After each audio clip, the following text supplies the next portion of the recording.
ಈ ಬಾರಿಯ ಏರ್ ಶೋನಲ್ಲಿ ಹೈಲೈಟ್ಸ್ ಏನಾಗಿರುತ್ತೆ? ಈಗಾಗಲೇ ಪ್ರಚಂಡ್ ಬಗ್ಗೆ ಮಾತನಾಡಿದ್ವಿ, ತೇಜಸ್ ಬಗ್ಗೆ ಮಾತಾಡಿದ್ವಿ, ಇನ್ನು ಯಾವೆಲ್ಲ ಏರ್ಕ್ರಾಫ್ಟ್ಸನ್ನ ನಾವು ನೋಡ್ಬೋದು?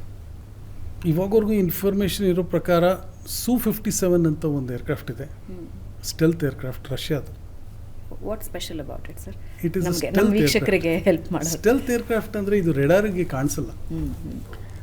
ರೆಡಾರ್ ವೇವ್ಸು ನಾರ್ಮಲ್ ಆಗಿ ನೀವು ಈ ಮೆಟಲ್ ಏರ್ಕ್ರಾಫ್ಟಲ್ಲಿ ಅದು ರಿಫ್ಲೆಕ್ಷನ್ ಆದರೆ ರೆಡಾರಲ್ಲಿ ಕಾಣಿಸುತ್ತೆ. ಬಟ್ ಸ್ಟೆಲ್ತ್ ಏರ್ಕ್ರಾಫ್ಟಲ್ಲಿ ಅದರ ಸ್ಟ್ರಕ್ಚರ್ ಡಿಸೈನ್ ಆಗಲಿ, ಅದರದ್ದು ಅಬ್ಸಾರ್ಬಿಂಗ್ ಕೆಪಾಸಿಟಿ ಹೇಗಿರುತ್ತೆ ಅಂದರೆ ರಿಫ್ಲೆಕ್ಷನ್ಸ್ ಬರೋಲ್ಲ. ಸೊ ಅದು ರೆಡಾರ್ಗೆ ಸುಮಾರು ಹತ್ತಿರ ಇರೋವರೆಗೂ ಕಾಣಿಸುತ್ತೆ, ಬಟ್ ಸುಮಾರು ಹತ್ತಿರ ಇರೋವರೆಗೂ ಕಾಣಿಸಲ್ಲ. ಹಾಗಾಗಿ ಅದು ಅದರದ್ದು attack capability improve. So Su-57 ಇದು ರಷ್ಯಾದ ಸ್ಟೆಲ್ತ್ ಏರ್ಕ್ರಾಫ್ಟ್, ಅದು ಬರ್ತಾ ಇದೆ. F-35 ಅದು ಒಂದು stealth aircraft, highly capable aircraft. ಅದು ವರ್ಟಿಕಲ್ ಟೇಕ್ ಆಫ್ ಲ್ಯಾಂಡಿಂಗ್ ಮಾಡುತ್ತೆ. ಅದು ಲೇಟೆಸ್ಟ್ ಏರ್ಕ್ರಾಫ್ಟ್ US ನೇಟೋ ಕಂಟ್ರೀಸಲ್ಲೆಲ್ಲ ಅದೇ ಮ್ಯಾನುಫ್ಯಾಕ್ಚರ್ ಮಾಡಿ ಸಪ್ಲೈ ಮಾಡ್ತಿದ್ದಾರೆ. ಸೊ ಈ ಎರಡು ಏರ್ಕ್ರಾಫ್ಟ್ ಹೈಲೈಟ್ ಬರ್ತಾ ಇದೆ.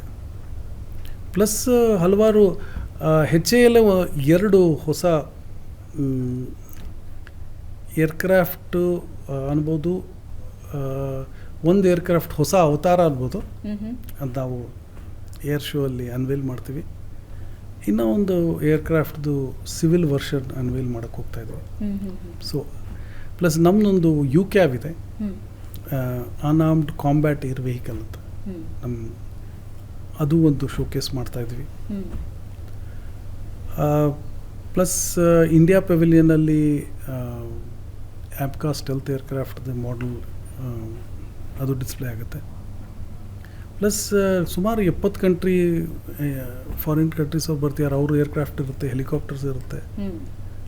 ಸೊ ನಿಮಗೆ ಒಂದು ವೆರೈಟಿ ಆಫ್ ಏರ್ಕ್ರಾಫ್ಟ್ ಆಗಲಿ ಎಕ್ವಿಪ್ಮೆಂಟ್ ಆಗಲಿ ಅದು ಕಂಡು ಬರುತ್ತೆ ಇದರಲ್ಲಿ ಏರ್ ಶೋ.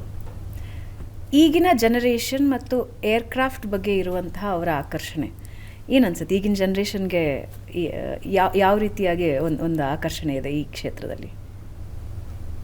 ನೋಡಿ, ನಾನು ಚಿಕ್ಕವನಿದ್ದಾಗ ನಂಗೆ ಗೊತ್ತಿದೆ, ನಾನು ಲೈಬ್ರರಿಗೆ ಹೋಗಿ ಮ್ಯಾಗ್ಝಿನ್ಸ್ ಆಗಲಿ ಬುಕ್ಸ್ ಆಗಲಿ ಓದ್ತಾ ಇದ್ವಿ, aircraft, second world war aircraft ಅದೆಲ್ಲ.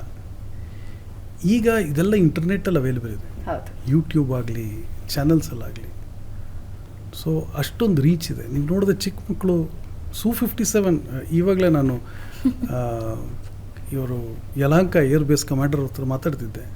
ಅವ್ರು ಹೇಳಿದ್ರು, ಯಂಗ್ಸ್ಟರ್ಸ್ ಅವ್ರ ಹತ್ರ ಬಂದುಬಿಟ್ಟು ಕೇಳ್ತಾ ಇದ್ದಾರಂತೆ, ಸರ್ Su-57 ಬರ್ತಾ ಇದೆಯಾ ಅಂದರೆ ಅವ್ರಿಗೆ ಅಷ್ಟು ಕುತೂಹಲ ಪ್ಲಸ್ ಅಷ್ಟು ನಾಲೆಡ್ಜ್ ಇದೆ. Su-57 ಒಂದು ಚಿಕ್ಕ ಹುಡುಗನಿಗೆ ಗೊತ್ತಾಗಬೇಕಂದ್ರೆ ಡೆಫಿನೆಟ್ಲಿ ಅಷ್ಟು ರೀಚ್ ಇದೆ, ಅಷ್ಟು ಎಕ್ಸ್ಪೋಜರ್ ಇದೆ. ಸೊ ಹಾಗಾಗಿ ನಾವು ನೋಡ್ತೀವಲ್ಲ, ಈಚ್ ಏರ್ ಶೋ ಅಲ್ಲಿ ಪಬ್ಲಿಕಲ್ಲಿ ನೀವು ನೋಡಿದ್ರೆ maximum I think age less than 12-15 ಇಂಥವ್ರೆ ಇರ್ತಾರೆ. ಪೇರೆಂಟ್ಸ್ ಕರ್ಕೊಂಬರ್ತಾರೆ, ಬಟ್ ಮಕ್ಕಳು they really enjoy it. And ಅದೊಂದು ಎಕ್ಸೈಟಿಂಗ್ ಫೀಲ್ಡ್. ನೀವು ನೋಡಿದ್ರೆ ಮುಂದಿನ 10-20 ವರ್ಷದಲ್ಲಿ ಏರೋಸ್ಪೇಸ್ ಸೆಕ್ಟರ್ ಇಂಡಿಯಾಲಿ is going to be very big generator of employment, software ಆಗಲಿ ಏವಿಯಾನಿಕ್ಸ್ ಆಗಲಿ. ಸೊ ಇವಾಗಿರೋ ಜನ್ರೇಷನ್ ಯಾರಿದ್ದಾರೋ ಇವರೇ ನೆಕ್ಸ್ಟ್ ಜನ್ರೇಷನ್ ಈ ಫೀಲ್ಡಲ್ಲಿ ಬಂದು ರಿಸರ್ಚ್ ಆಗಲಿ, ಮ್ಯಾನುಫ್ಯಾಕ್ಚರ್ ಆಗಲಿ, ಡಿಸೈನ್ ಆಗಲಿ ಇವರೇ ಮಾಡಬೇಕು. So it is very exciting. ಇವರೆಲ್ಲ ಅಷ್ಟು ಕುತೂಹಲದಿಂದ ಬಂದರೆ ಅವ್ರಿಗದೊಂದು ಎಕ್ಸ್ಪೋಜರ್ ಆಗುತ್ತೆ ಹೇಗಿದೆ ಈಗಿನ ಕರೆಂಟ್ ಟೆಕ್ನಾಲಜಿ ಅಂತ.